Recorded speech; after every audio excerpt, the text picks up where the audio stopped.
Friends, ఈరోజు పాలకూర ఉల్లికారం అండి. ఎలాగ చేసుకొని చూపిస్తాను చూడండి. 4 ఉల్లిపాయలు తీసుకొని 2 కట్టలు పాలకూర తీసుకున్నాను. సన్నగా లేత కాల వరకు అన్నీ కట్ చేసుకున్నానండి.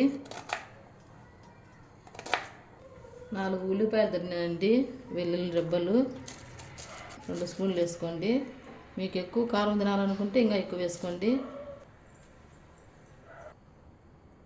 జీలకర్ర, ఉప్పు అండి. ఇలా గ్రైండ్ చేసుకోవాలండి.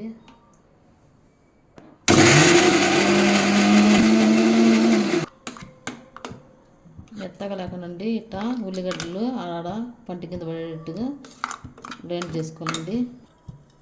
ఆయిల్ ఎక్కువ వేసుకోండి ఫ్రెండ్స్.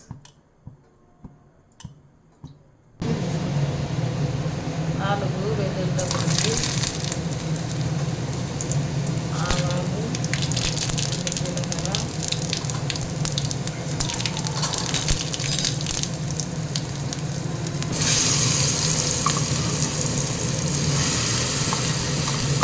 గ్రైండ్ చేసుకునేది అంతా నూనెలో వేసుకోవాలండి.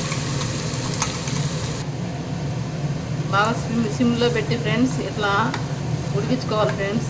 ఎందుకంటే పచ్చికారం పోయేటట్టుగా ఉడికించుకోవాలి సిమ్లో పెట్టి. చూడండి ఫ్రెండ్స్, ఆయిల్ పైకి వచ్చేసింది కదా, పచ్చివాసన అంతా పోయింది. ఇప్పుడు పాలకూర వేసుకుంటున్నాం ఫ్రెండ్స్.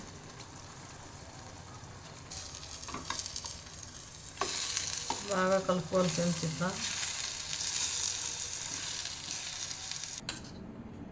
పాలకూర వెల్లుల్లి రెడీ అండి.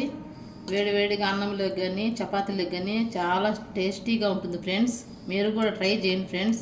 చాలా రుచికరంగా ఉంటుంది ఫ్రెండ్స్. ఒక్కసారి లైక్ చేయండి, సబ్స్క్రైబ్ చేసుకోండి ఫ్రెండ్స్. Bye friends.